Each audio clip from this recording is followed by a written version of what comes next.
Good morning, ladies and gentlemen. Welcome again to another episode, an inspiring episode of the Ntomodo Show on Ntomodo TV. I'm your host, Ambassador Dr. Wonyo Simere, Dr. O, your internet auntie.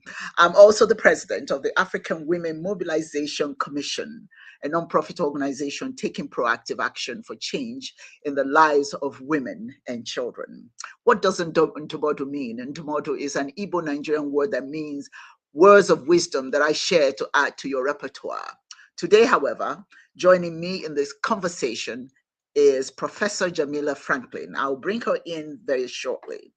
Now, I would like to welcome my viewers on Facebook page, on YouTube, on Instagram, and on LinkedIn. Thank you for joining me today. Uh, why does this show matter? This is a vibrant space where our stories aren't just murmured softly, they are belted out like a lively karaoke night. I say that all the time, I love to. This platform is your ticket to amplifying the voices that define our community. And trust us, it's a celebration you won't want to skip. By joining in, you gain valuable insights and become a part of a movement that champions success, culture, and unity. Imagine it as the ultimate potluck where everyone brings their finest dish. But there's even more. To keep this momentum going, we need your support. Tap that subscribe button and become a crucial part of our journey. Every subscription is like a cheerful high five that fuels our mission to deliver even more inspiring content. So let's make some noise together and show the world the strength of the Ntomoto community. Because if we're going to spark change, we might as well do it with style and plenty of smiles. But before we go any further, I would like to share this beautiful artwork. I love this. And I play it every time now because the owner of this video has allowed me to do so. It's called Surreal Visual Arts, Vision rather Arts. And it's just a beautiful, beautiful program, videos. And I tell you, I love it because I love to use it when I feel like, things are not going the way that I want it to go and kind of upset about something. It's just the color. And I'm telling you, if you go to YouTube and you play this video during the times of stress, it will brighten your life. It will make you think differently. So I'm just going to let you enjoy that for a moment and then before we go further into this program.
Yes, just a little taste of that. And I don't want to play too much of it because I do want you to go to Surreal Vision Arts on YouTube and give him support. That's very creative AI creation.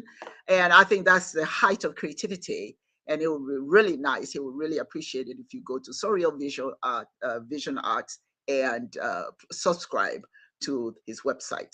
So now let's continue with our program today. But you know what? Before we continue today, I really want to say congratulations to someone, and that is my daughter, my very precious daughter, Kelena, who is now a PhD. She has she's 20. I'm getting a little emotional talking about it because I know what this child went through to achieve this. She's a dedicated candidate, a doctoral candidate at the University of Florida. She achieved something incredible on July 10th, 2026. She defended her dissertation titled Biofilms of the Upper Florida Aquifer, Contributions to Microbial Diversity, Distribution, and biogeochemical activity in a changing climate, earning her a PhD in microbiology and cell science. Her work is groundbreaking and soon she will be published. To say that we, the family and friends, are proud of this remarkable young woman is an understatement. She has soared through high school, junior college, earned her bachelor's degree, a master's degree, and now proudly holds a PhD, all without asking for a cent.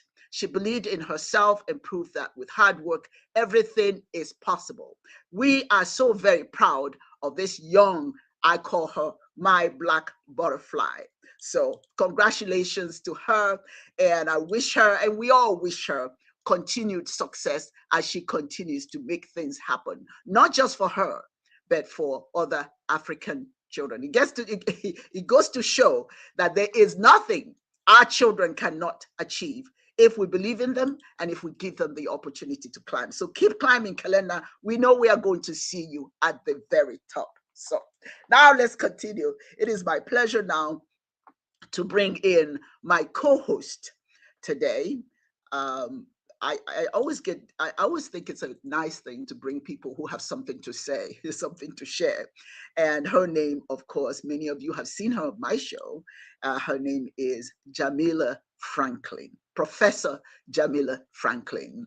Tell you a little bit about her. She is the founder and CEO of Oyinda Enterprises, an accomplished holistic psychotherapist, certified aromatherapist and teacher, certified Reiki master and teacher, certified metaphysician and teacher, reflexologist, energy transformation practitioner, holistic life coach, radio talk show host, college professor, and award-winning published author. Professor Franklin brings in a wealth of experience and training to her current private practice in holistic health and spiritual wellness. She is the vice chair of the Igbo Global Icon Foundation, executive board member. She is an African American who has welcomed Igbo land as her African homeland. And being Igbo, it is indeed my honor to welcome my sister, Professor Jamila Franklin. Hey, sister girl. That's what I call you. Queen. How are Greetings, you? greetings, Great, greetings. My great Igbo sister. rising. Yeah, great rising. So, yes. How are you? How are you? How are you? I I'm love your doing, green. thank You're you. always wearing all these I'm, I'm sorry. I didn't hear. beautiful. So you're always wearing all these beautiful colors. I always love it on Oh, you. thank you. Just reflecting back your greatness and your beauty always. We're just reflecting it back and forth. Yeah, and I'm so happy because this is my solar return slash birthday month. So I'm celebrating. Happy birth, Yeah, happy birthday to you. Now, yeah, how does it feel now? I did a, know God has blessed you, Chineke. Okay, has yes, blessed you with another year. How does it yes. feel? Tell us Syndicate. about it. Well, I feel great. I feel very grateful to have made it to this particular stage. And I didn't think, when you're 15 and 10, my age now seems like, oh my gosh, archaic. I never thought I didn't even think this far. Okay. I never even Yeah, thought this far. So I'm just really thankful and grateful. Yeah. yeah. Well, congratulations to you. We are hoping for many, many, many more years. Mm, Great, good health, and lots of opportunity to travel. This is the time yes. to do that. Yes. This is the time to travel. So anyway, we have a show today. And for some people, this show is going to be a bit annoying. Okay, but it has to be said. And the focus of our program today um, the current immigration crisis in South Africa. But before I say anything about it, I want to play a video, okay? And then we can start talking about it. Here we go. A war on foreigners, marching across South Africa's cities to warn African immigrants here that it's time to leave.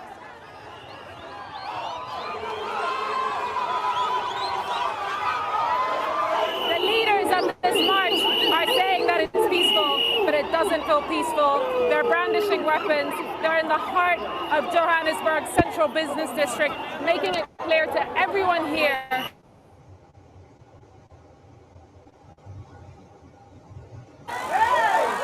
As the city's residents navigate through hundreds of protesters, they're targeted and attacked. He just tasered him. Feels like a witch hunt. They keep pointing out people that they think may be foreign and then attacking them. We just saw a man get tasered on the side of this street. Are you stopping any acts of violence, or are you just organizing the march?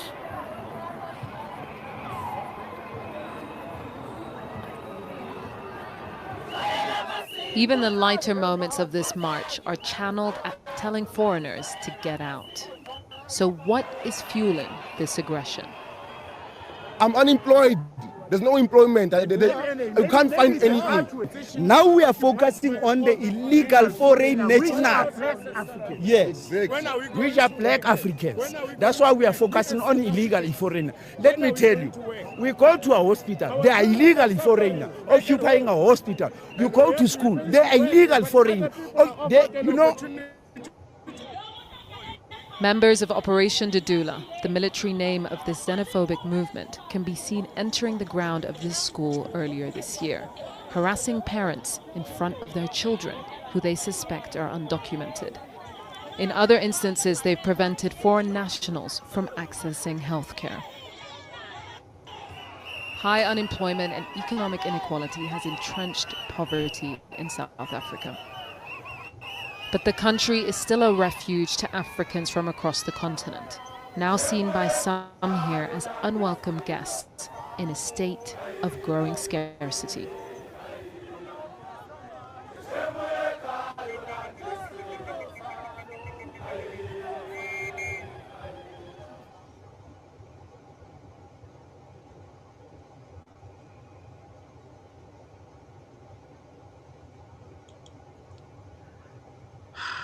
I have to pause. When you see Africans chasing their own people away, it's very disturbing. But I mean, there are two parts to every story. I imagine that historically, there's been a surge of immigrants, in South Africa. And now, of course, South Africa is now engaged in anti-immigrant sentiment, So this, as you can see, calling for the immigrants to leave the country. Now, obviously, this has resulted in the closure of numerous shops and businesses, with many communities now struggling to cope without the contributions of the immigrants. The question is, why is it happening? What is motivating this push? I mean, these are our people. These Africans, we keep telling them, the people keep telling them, go back to Africa, go back to Africa. Everywhere Africans find themselves all over the world, they are told, go back to Africa. Then when they go back to Africa, to the African nations, then they also are told, leave our country, go back to your country, go fix your country. So what is motivating the push to remove immigrants, especially when many African nations supported South Africa during the apartheid, their struggle with apartheid? That's where it gets me. It's important to point out the historical context, to understand the present. Let's look back a little bit. At the end of apartheid, South Africa was seen as a beacon of hope for many Africans. Countries across Africa rallied behind it, providing support and sanctuary to those fighting against oppression. Now, fast forward to today, and we see a totally different narrative unfolding. a narrative fueled by frustration, economic hardship, and social tensions. Now, in recent years, South Africa has faced significant economic challenges, including high unemployment rates. We know that, escalating crime and a struggling economy. Unfortunately, many locals have turned to immigrants as scapegoats, which is how it usually works, for whatever the issues are in any country, they turn to the immigrants, blaming them for job losses and rise in crime. This has led to widespread protests. It's still going on.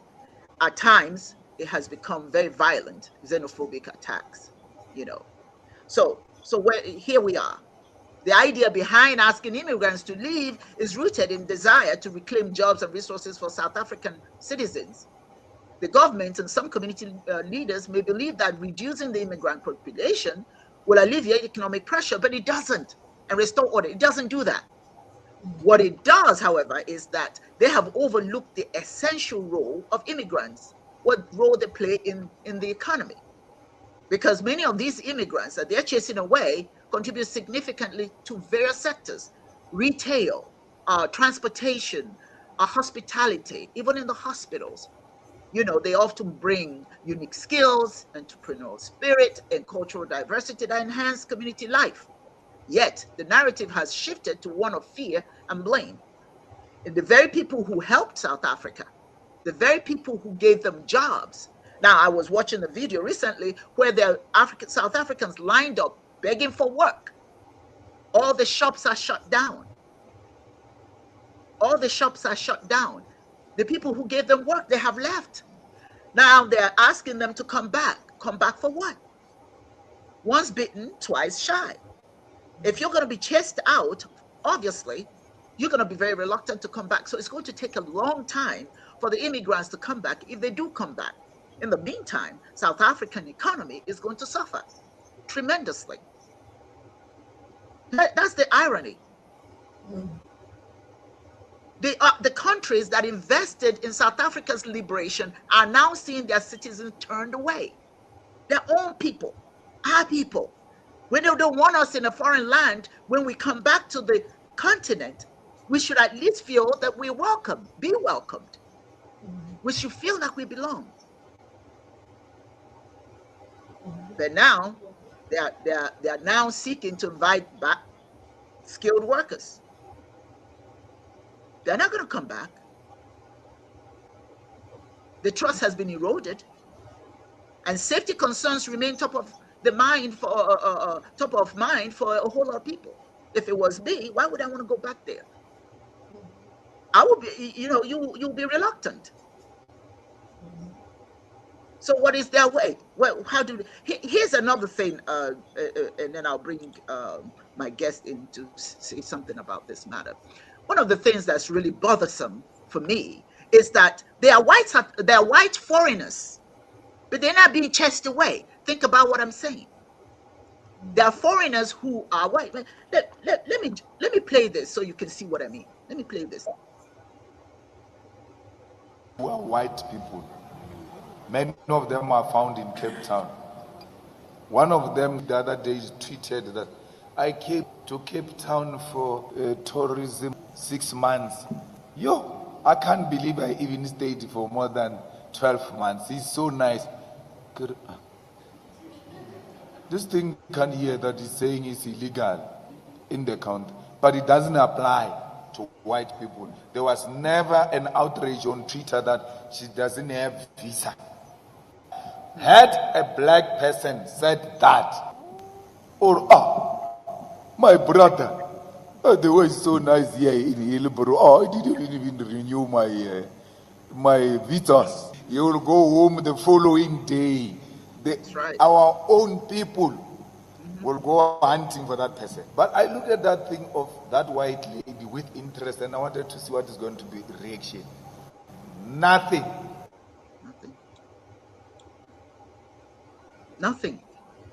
Nothing. But we react negatively to our own people for having the audacity to want to be in Africa. So many of them die. So many people, Africans, die trying to get to the Western world. But so many of them are being encouraged, stay in Africa. And then they go to South Africa, and South Africa is chasing them away, telling them, go back, go fix your own country. And yet they forget that these people you're chasing away were the ones who helped you fix your own country. Now, I know that there are other reasons that I'm not very aware of, but one thing I do know for a fact is we should, as Africans, feel secure on the continent. We should feel that we're welcome. We should feel that we matter. This colonial mentality that it's okay to chase away your own people, because quite frankly, we are one. It wasn't until colonization that we were divided into different countries. We were all one. We used to shop with each other, trade with each other, go back and forth. Now we've learned the way of discrimination. The very people who colonized us were learning their ways. Chase your people away, discriminate against your people, but not against us. Check what's going on. What this gentleman just talked about. I was just looking at the lines and lines and lines of Africans being chased out of South Africa. Black people, not a single white in the midst. And I'm not being racist. I'm just keeping it real. Not a single white person in the midst. Jamila, what do you think about this? Give me your thoughts. Well, I think imperialism, colonialism, and self-destruction is global. And wherever Europeans have gone, they have a playbook, and it works. And we have to understand how effective it is. In America, we ascribe to the Willie Lynch syndrome, where back in the 70s, this position came out that white people were going to have us turn against each other, hate each other, kill each other. And that's what we're experiencing today, and not come together as a collective. So the same thing on the continent of Africa. And I feel very saddened by this, because what it does is it's teaching ethnocentrism, having people come together based on the particular ethnic group. Because the whole thing is this: the only continent on this planet that's rich in resources is the continent of Africa. That's right. And Europeans know this. So if they can keep us fighting amongst each other, distrusting each other, they have won. Because what happens is France, England, all the European countries have bitten off a piece of the continent, and people now like Captain Ibrahim Traore is saying, no, we're kicking you out. So in South Africa is using the same playbook that they see here in America, in terms of anyone who is an immigrant is now suspect. Now, on the other hand, when people come into your country, if people are coming into different countries, and if they're very disrespectful, like it's happened here in America, people come here, they've got to be very disrespectful to us African Americans. So if people come into a country and they don't honor the culture, the traditions, and the people who are indigenous to that land, then there's a problem. But I haven't heard that in terms of South Africa. I have not heard them say that the people from other countries like Nigeria and other countries have come into the country and been disrespectful. What I've heard you say, and what I've heard, is that the unemployment rate has surged because the people who were from other African nations who came to South Africa brought their skills and their service to the country, which means that they were adding to the country, not taking away. I have not heard that any of the African immigrants to South Africa used disparaging remarks or thought that they were better than the indigenous South Africans. Whereas over here, that has not been the case. People have been very disparaging. So with South Africa, it seems like the same playbook is being played, though. Whoever initiated this purge of immigrants out of the country of South Africa did so without really understanding the far-reaching consequences of it.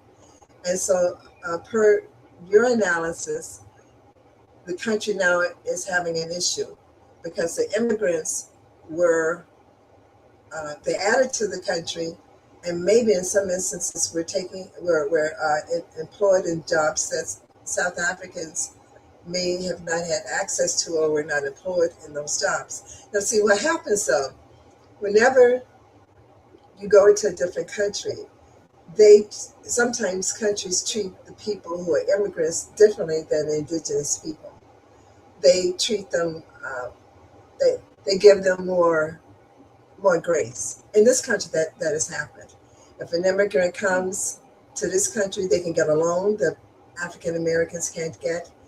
They are indoctrinated into hating us by giving them propaganda that they buy into, and they don't explore and come into our community to find out the truth. So that becomes a problem. And that's a playbook that Europeans have used in South Africa. They use it all the way around. What they do is they bring the people in who are immigrants. They tell them false information about the indigenous people. They tell them not to mingle with them because if they have a plight of being poor, they're poor because they desire to be poor. Not that there's a system in place to keep them poor. And I know when the late great Nelson Mandela became president, that was one of the problems because South Africans, especially the men, had to go away from their families to work in dangerous coal mines to provide for their families. Coal mines, yeah, they didn't see their families for months, sometimes years. And so they had that economic disparity going on. So then if you bring in people from another country, even though they look like you, and you're struggling, that can be an issue. So it's like, this is a very complex situation. The Europeans have cracked it, I'm telling you. And I don't believe in this country that Black folk can be racist, because racism is an economic system that excludes Black people based on color. We don't control the banks. We don't control any of the economic systems in this country. So when people call Black people racist, I say, you don't understand what the definition of racism is. It's not, you can be prejudiced, you can discriminate, you can be biased, but no Black person in this country, because we don't control the economic systems and the banking system, can be racist. It's an economic system that excludes people based on race. So you can, like I said, you can be biased, you can discriminate, and you can be prejudiced. But racism is not a term that any Black person in America should ever use regarding another Black person. It is not possible. In other countries where people are, and I found it very interesting that in South Africa, that they did not deport white people. But it makes sense. Globally, people, and even though they're only 7% of the world population, which is startling to me, how they can control the minds of 93% of the world, and they do. People who believe that white people are better, that they bring economic prosperity to the country, that they need them. That's the colonization that South Africans have carried over from the British rule. We need them. They are going to promote our economy. We're not going to deport them because they are the stable backbone in our country. And a lot of them own land. That small percentage of white South Africans, I believe I heard somewhere that they own like 91% of the land. So it's interesting how this works, because it's so entrenched in the economy that it would take. Yeah, but I agree with you. But you know what? The survival requires that we start doing our own thinking. Oh, definitely. Definitely. World is a Serengeti, survival of the fittest. You can't keep talking about what other people are doing to you when you keep doing it to yourself. Now they have laid the foundation. Now when a farmer plants seeds, the seeds will die if you don't water it, right? Am I right? Mm-hmm. But when we water the seeds that they've planted, then it becomes our problem because we're letting it grow. So at some point, Black people all over the world will have to start thinking for themselves. They have to turn off those doggone. I mean, I know it sounds like it's simplistic, but they have to turn off the volume on that television, on that radio that controls our minds, the churches that control our minds, and tell us that they are they, we are we. You know, your problem, if you tell, somebody said, historically, if you can convince a white person, okay, that their problem is that Black person, you can pick their pockets. You can tell them anything, and they'll believe it. When you tell the South Africans that the problem is the Nigerians, is the Ghanaians, is the Kenyans, is the whomsoever, and you buy into that, you start thinking that they're your problem and you have to get rid of them. But you're not thinking, what happens when I get rid of them? Mm-hmm. What happens? We're not thinking about that part, the consequences of our actions. Mm-hmm. You said something here that's very true. What happens if you come to to America and you're African? You have to respect the people who helped to build this country. You have to. I don't care what the media says about African Americans. You have to use your mind. These are your relatives. These are your people. You cannot embrace whatever nonsense you've been taught and use that against them. Because quite frankly, you're using it against you. If I walk out here, you and I, if we go in somewhere and I don't start speaking, Professor, nobody knows if I'm Nigerian, if I'm, all they see is two Black people, two Black women. Mm-hmm. You understand? You see what I'm saying? But so we cannot discriminate against each other. Mm-hmm. Because the rest of the world don't see us separately. They see us as now, one of the things that is very true, there are Africans who come here and they just do the stupidest things. Not all of them. I think to be fair, it's not all Africans. I'm an African. I'm a Nigerian. I love African American. I even married an African American because I love the community. I see them as part of my family. They're my people. So there are many, many such people who see African Americans as part of their culture. Unfortunately, you hear more about those who are the weak minds. That's what I call them. The ones who don't take the time to learn, the ones who don't take the time to understand that their success in this country is because of the African American struggles. They made it possible. Mm-hmm. So you have weak minds who don't know that, who listen to whatever nonsense they hear, and they carry that. It becomes part of their repertoire, and that becomes their modus operandi. It's not mine, and there's so many people like me. So, but when we talk about Africans, when African Americans rightfully are indignant, are angry at immigrants who come here and disrespect them, I understand that. But they need to understand it's not every immigrant that does that. It's not. Mm-hmm. There are many immigrants, African immigrants, who are behind you, mm-hmm. who go out there and march with you when you do march, mm-hmm. who mm-hmm. vote for your own good to make sure that you get what you need. Because if you're doing well, I'm doing well. There are so many Africans, there are millions of Africans in this country who don't think like the weak minds. Mm-hmm. Mm-hmm. I see what I'm saying. So yeah, I think that's global. My hope, mm-hmm. yeah, my hope is that Africans all over the world will pause for a moment and understand that their survival is in their hands. Mm-hmm. Mm-hmm. Their survival is in their hands. It's not up to what people say about us. Mm-hmm. If somebody says something about Professor Jamila Franklin that's negative, and I agree with that, tomorrow it will be me they'll be talking about. Mm-hmm. Because we're the same thing. Who knows where I'm from? Only mm-hmm. when you hear my accent, or you know I'm from Nigeria, do you know that I'm not an African American. And if you went to Nigeria today, Jamila, dressed the way you're dressed, they don't know if you're an African American unless you open your mouth and tell them you're African American. All they see is an African. You see what I'm saying? So what is going on in our world, where this is our minds are a tumultuous asylum of frustration and confusion. That's where we are as Black people. At some point, we're going to have to stop blaming others for our problems and find a way to solve it as a collective. That's why I love Kwanzaa. Now, all the holidays, Christmas, whatever, all of that that people celebrate. You know the one I celebrate? I celebrate Kwanzaa.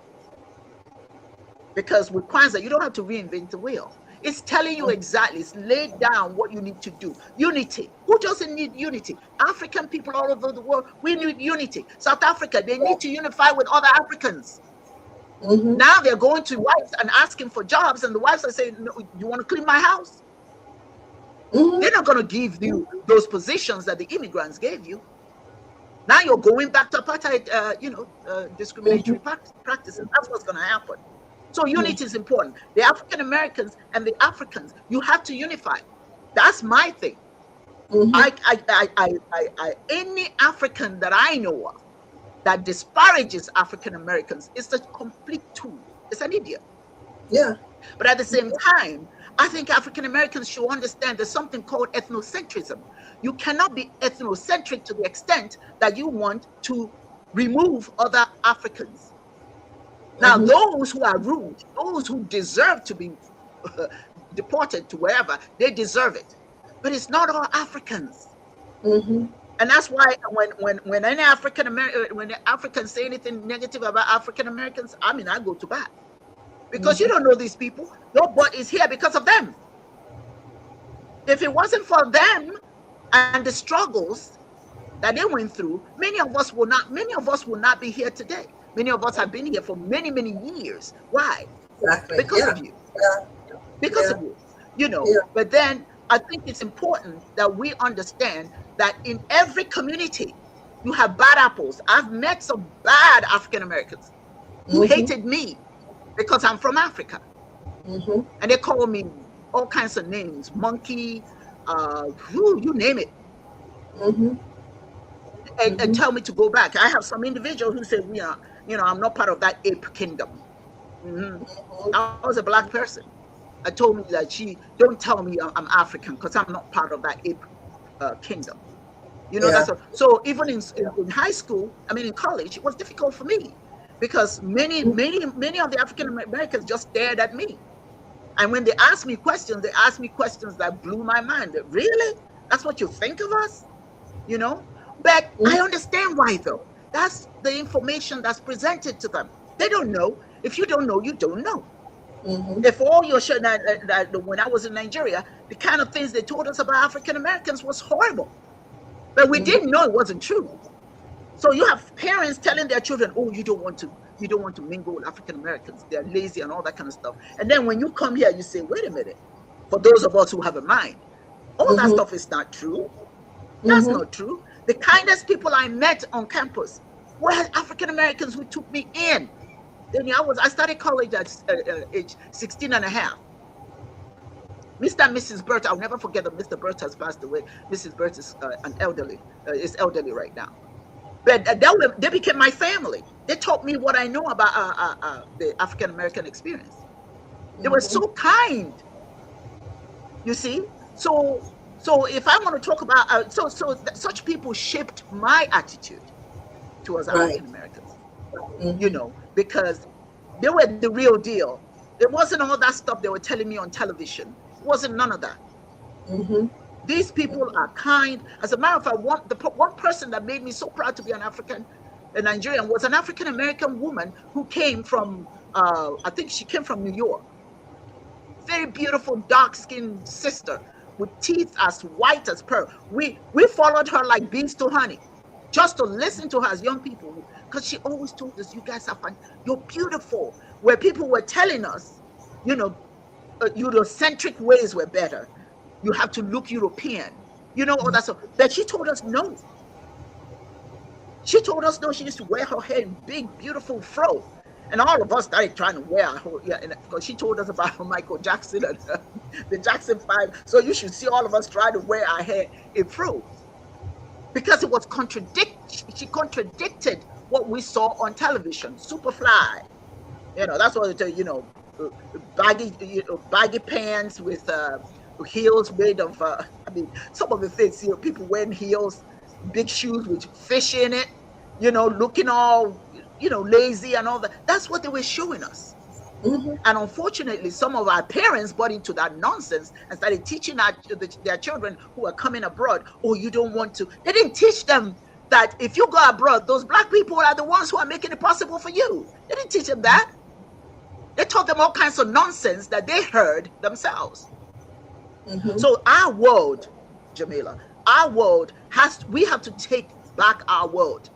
We can't blame others for where we are now. We have to take responsibility. Yeah. South Africa is going to pay the price. Oh, they're going to pay the price for this. It's already affecting their economy. Yeah, it's going to affect them. The shops are closed. Who's coming to open them? Yeah. Now they're begging. They are singing songs, begging for Africans to come back to South Africa. Come back, come back. Really? Who's coming back? Now, I dare say, if the government will do something, to make people feel comfortable coming back, I'm sure people will come back. Ultimately, I believe they will come back. But it's going to take a while. Once bitten, twice shy. Mm-hmm. And that, unfortunately, is what happens when you bite the finger that feeds you, or you just assume that everybody is bad because a few of them are bad. There's no, and I'll let you, I'll bring you back in. There's no country where you don't have criminals. None. I live in, I see crime in America. The kind of crime that I didn't know existed. There's crime in Nigeria. There's crime in all of Africa. There's crime everywhere. There's crime in Europe. But we can't assume that everybody is a criminal. And that is what's preventing us from coming together.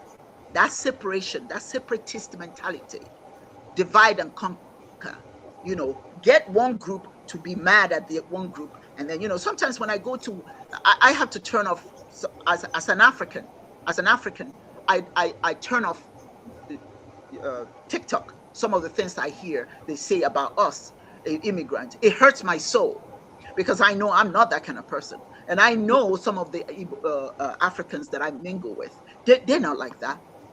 Mm-hmm. I know of a group, an African group, every single, they're called the Mavericks. Every single election year, they're out there marching. They're out there getting votes, registering people to vote. Who are they registering the vote for? Who are they registering the vote for? Not all people that look like you and I, but a lot of people that look like you and I, who are African Americans. We are out there marching for Keisha Bottoms. We're signing up people these Africans doing that because we believe in her. We believe in such leaders. So anyway, come on in. Yeah, I agree with everything that you say. And we both have a background in psychology. So I think having lived here and my ancestry goes all the way back. And some people call themselves copper and all that other kind of stuff. That's a division too that these people have created to further divide us because we are not Siberian Indians. The Indians that most people are referring to came over here from Siberia. We were here before and some of us were transported here. So there are different ways in which we came here, because this was a landmass and so people walked. But I agree with you on so many points. I think though, when people don't know their history, you do have to teach them and tell them how we got here. Just to have people jump in and just not know how we are interconnected becomes an issue. Because if people don't understand that every European group here identifies with their place of origin, Italians, Irish, Swiss, whatever, all of them. When it comes to us, they tell us you don't have a land base. So I'm saying to people, you need to identify, even if your great grandparents were here, they migrated from the continent of Africa. I mean, that's undisputable. So when people say that they're not from Africa, I said, yes, you are. Historically, you are. So when we see ourselves connected to a land base, then it's very hard for people to separate you. But they're able to do it even now. When I hear people talking about that copper, that's all coming. The real name for people who are melanated is alcabalins. It's not even indigenous people. So the folk haven't studied their history. Please listen, check out Lerone Bennett, John Henrik Clark, Carter G. Woodson, some of the older historians, to get the proper information. People are getting that information. See, I don't have TikTok because I know TikTok is a major colonizer. I don't deal with TikTok. People are looking to TikTok and they're listening to influencers. I majored in Africana studies at Cornell University. So when I talk, I'm not talking rhetoric. Most of these people are listening to people online who are confusing them about immigrants and some other people. They haven't studied it. They haven't traveled outside this country, or people on the continent who have not traveled here, and they're not in the communities. When I went to East Africa as a student, I was dealing with the people, the local people from Nairobi. I wasn't up in the hotels mingling with Europeans. I didn't do that. Wherever I go, I'm going to talk to the people who are from that place to learn the truth about what's going on, not what Americans via media are telling me about the land. I don't do that. I've never done that. So I think what you're saying is true, but I think people have to know the history, because if they don't know the history, we're going to continue to have the infighting. They don't see the connection. The people coming here from the continent of Africa have been told that, whatever the lies were. When I was growing up, they had Tarzan movies about the continent of Africa. And this white man swinging through the trees, saving white people and beating up Africans. People were thinking that you're going to be boiled in a pot. Now folk know that Europeans in this country were cannibalistic to the slaves. They ate us. They took our hair and stuffed pillows with it. They pulled our teeth out of our mouths. George Washington pulled out the teeth of slaves to use them for dentures. So if you don't know that, and you don't understand that those Tarzan movies were a lie to tell you untruths about the continent, if you haven't gone to the continent, if you haven't dealt with the people who are from the continent and talked to them when you go there, then you're going to have your head full of lies. So I think, to me, you have to start with the history. People can't just jump into seeing the interconnection if they don't understand or know the history. Please read Lerone Bennett, The Ford of the Mayflower. Read Carter G. Woodson, anything by him. John Henrik Clark. Read W.B. Du Bois. Not these Johnny Come Latelys, because they don't have historical information. Once you understand and read the historical information, you can see how we got here in terms of being not connected, not seeing how we are reflections of each other. And that's by design. That's by design. One thing, Europeans may not like each other, but when it comes to us, they become a monolith. They become a monolith. You don't know who's Jewish, you don't know who's Irish, you don't know who's Italian. That doesn't matter. Those people who walked in D.C. on the 250th anniversary of this country had their faces covered. They were of all white ethnicities. You didn't know who they were. They come together as a monolith. So we have to understand that the reason why they keep us divided is because once we understand that we need to come together despite our differences, it's over. It's over. Africa is the richest continent on the planet, and they are trying to rob and rape it, and people on the continent are coming into the awareness of that. And African Americans in this country support Ibrahim Traore. I mean, We support Yes. the Ghanaian president because he was the one that advanced the thing about reparations. So all of us are not fighting. Now, most of us I know, because I see myself as an Akabalan, which is my original name for people who look like me, and as a Pan-Africanist. So a lot of my friends think the same way. But the ones that are really vocal on TikTok and those other places, some of them are bots, Yes. BTS. They're not even real people, Mm. okay? And some of Mm. them are Mm. plants, like we know, Mm. like Kanye and Candace. They're plants. So we have to Yeah. understand what their role is. Their role is to keep us Mm-hmm. divided because they have been paid. Yeah. One thing I can tell Mm-hmm. people, I've been on this planet for a minute. Once Europeans see Yeah. that they can have you turn on your own people, they're going to use you like Mm-hmm. toilet paper and throw you away. You don't hear anything about Kanye anymore, Candace Owens, like the Yes. people on the continent Yes. of Africa. Someone said that there was this big, I don't know if you know about this, Dr. Earl, this fat Nigerian guy who jumps around and dances for white people like a buffoon, like a coon. And Mm. people are outraged Mm. about him. Okay. But then on the other Mm-hmm. hand, my nephew that I've adopted, like Abraham Traore, Godfrey is on it. He's Nigerian. Mm. He dispels with Mm. the myths. So as long as they have Yeah. a Professor Jamila and a Dr. O, we can get to the heart of it. But they have to know the history. To jump people for them not to know the interconnection and how we got Mm-hmm. here through Tarzan movies, through Mm-hmm. supervised propaganda. Once they see this, oh, that's why we think the way we think. But just to have them jump Mm. in, we have to do the groundwork and have these kinds of discussions with people talking to each other and not being disparaging. You can't come into my house and then make negative comments about me. I allowed you into my house. That's not going to work for me. And then you're sitting up here becoming white adjacent, aligning yourself with the oppressor, like this woman did recently here in Atlanta, who opened up her restaurant to the white Republican candidate for governor, who has said where his allegiance is. People are outraged about that. And people are like, well, that's no endorsement. Yeah, optics are an endorsement. If you have someone who's an avowed MAGA racist, bringing him into a black-owned shop in this climate, that's an endorsement.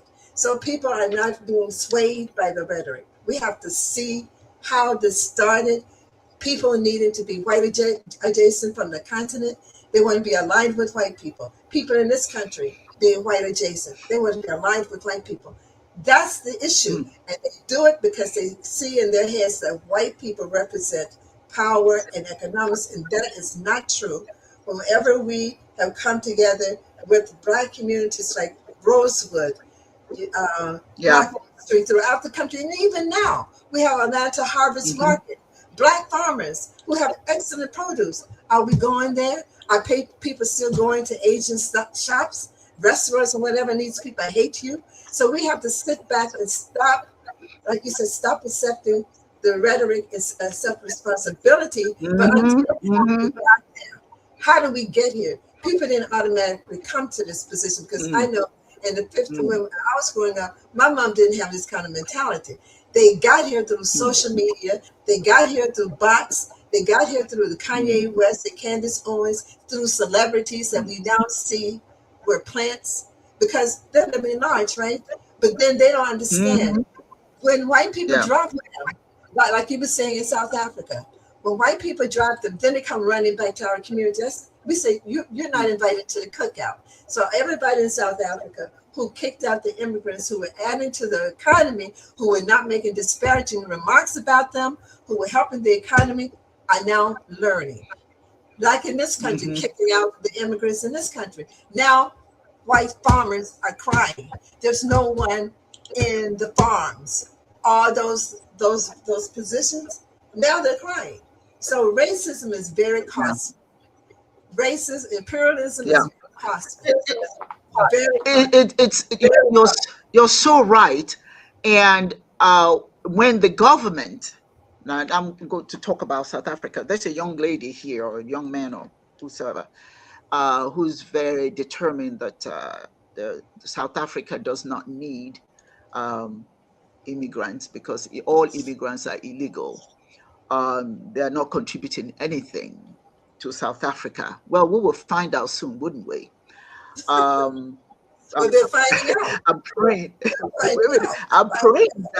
I'm praying that they are able to handle not having immigrants. Like I said earlier, there are bad people in every group. They're bad South Africans. They live all over the world, but some of them are in jails. And one of the things that I did ask this person, do you not have South Africans in jail? If it's just other Africans, is it just other Africans in jail? Don't you have South Africans in jail? That means that you have some bad people in there. But you see, such mentality, when people have that kind of mentality, they are operating from emotions. It has nothing to do with mental, knowledge. It doesn't, because like I said earlier, you can find somebody to blame for your problems. Okay, you don't see the merit of them being there because you've been convinced that they are the problem. The thing about it, life has a way of teaching you a lesson. I'm hoping that South Africa, like this young person is talking about, that they find all the wealth within their country to share amongst themselves so that nobody else will come there and benefit. Let them have their country. Experience is the best teacher, isn't it, Professor? Sometimes you have to live and learn, because I know that when South Africa, she says this is a propaganda. Well, I know for a fact that South Africa benefited from the rest of the world. They didn't do it on their own. South Africa benefited from all the other Africans that they insulted. Nigeria gave millions to South Africa. But these young people don't know that. They don't want to know. All they know is how to stomp and curse other Africans. But I'm going to tell you right now, some of us Africans, we've gone beyond that. We are no longer interested in hating other Africans. You say it's not hate. Well, to me, it's hate. When you see only the ill in another community, but you don't see the good, that's hate. Right. Okay. Right. If you want to join, if you want to be part of the solution, don't berate. Don't put your whatever negative thoughts somebody has put in your head. Don't put it on other people. You understand what I'm saying? Use your head and think.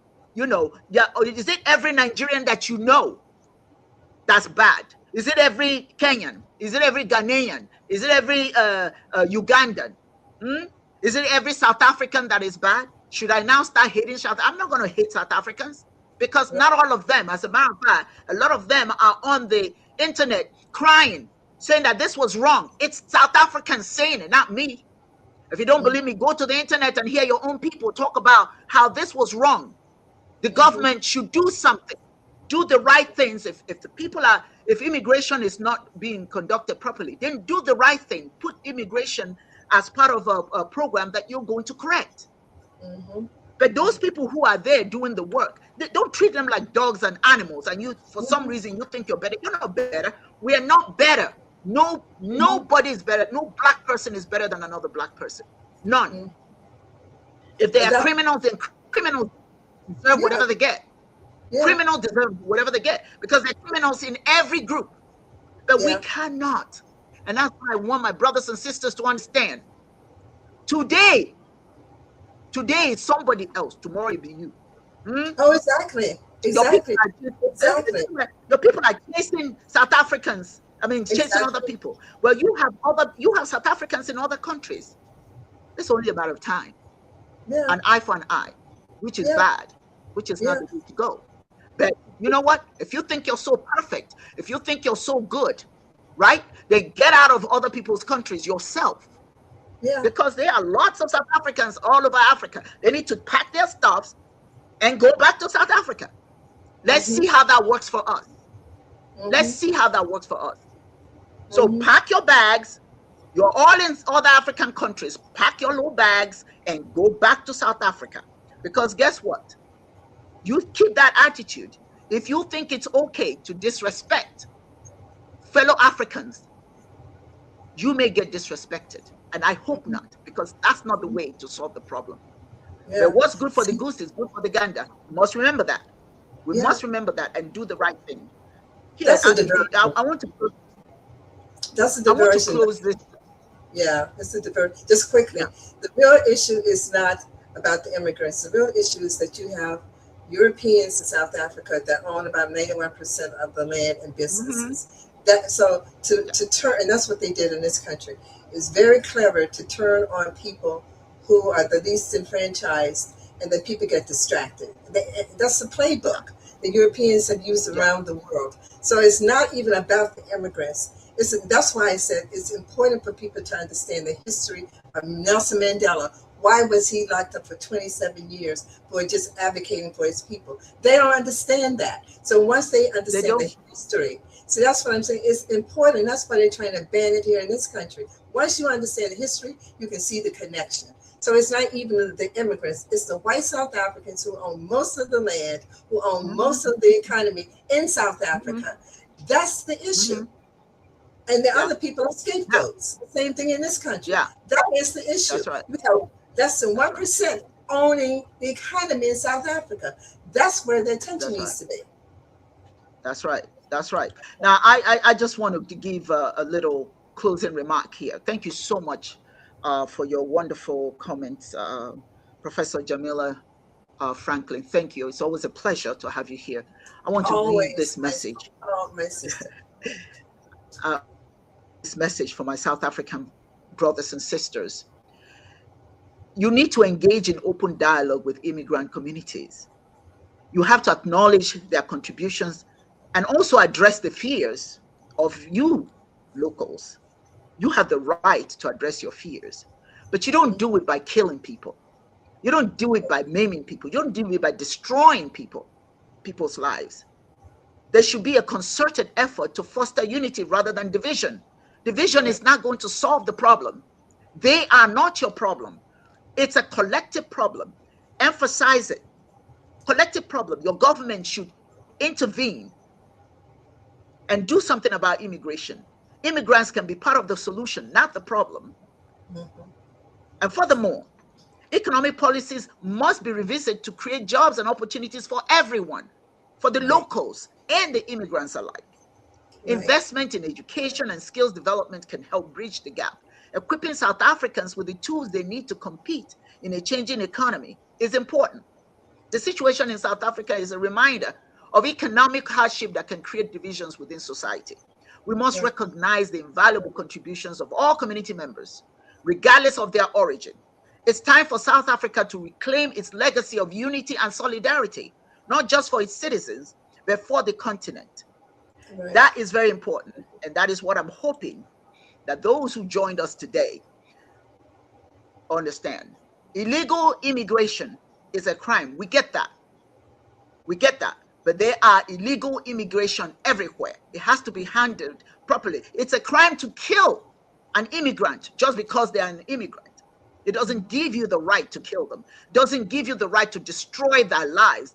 Being an immigrant does not mean that you don't have the right to live. Right. So killing people and using machetes and all that kind of stuff is savagery. It shows savagery, savage intent, savage tendency. You treat another human being like a human being, not because they're on your land. If you have a problem with them being there, do the right thing. Go to your government. Do something, but don't threaten people's lives and kill them and maim them. There's a young man that just got killed by South Africans, not like, anybody else, but South Africans. And he was married to a South African. They killed him. A boxer. And it was South Africans who killed him. He was a Congolese. Let me read it. Yeah, a Congolese. Killed the day before yesterday. He married a South African woman and built his life there, and they killed him. It wasn't Nigerians that killed him. It wasn't Kenyans. It wasn't Ethiopians. It was South Africans. So that barbaric tendency you have to hold really back. It doesn't make you look good. Don't tell people about how bad immigrants are when you are the murderers, killing people. If you don't like murder, then don't commit murder. Anyway, thank you so much, Jamila, for joining us. And of course, one more thing, please, my brothers and sisters who have the opportunity to come to America, it is important that we respect people who live here. We respect those who made it possible for us to achieve whatever it is we've achieved. Salute to the South African, to the African Americans, and Yeah. salute to those sensible Africans who understand how to be humble and how to be grateful and gracious. And so it is. Thank you, Professor. Another Rashay, wonderful show with you. yes, I thank you. enjoyed it. Always a pleasure. Thank you. And I want to thank all of you who joined, those of you who, even those who I disagree with, I want to thank you for your contribution to the discussion. Believe it or not, you matter, your thoughts matter. And I hope that you will come back next time and join us as we continue our conversations on the Ntomodu Show. Oh, one more thing. Happy birthday to you, Jamila. You know, I want to Birthday. just remind you, I want to remind you, birthdays are to be celebrated, not Oh, just yeah, one day, even all the month whole long. year. That's All it. month That's long, right. all year long. I love me. I'm like, how am I going to celebrate the birthday of some dead folk and not celebrate me? That's crazy. I'm not doing it. That's right. Yeah, That's yeah, right. Yes. yeah. Okay. Well, let's do lunch. Let's do lunch. Yes, Okay. yes. Thank you. Thank you, everyone. Have a wonderful, wonderful day. Thank you so much, Dr. O. Thank you. Thank you.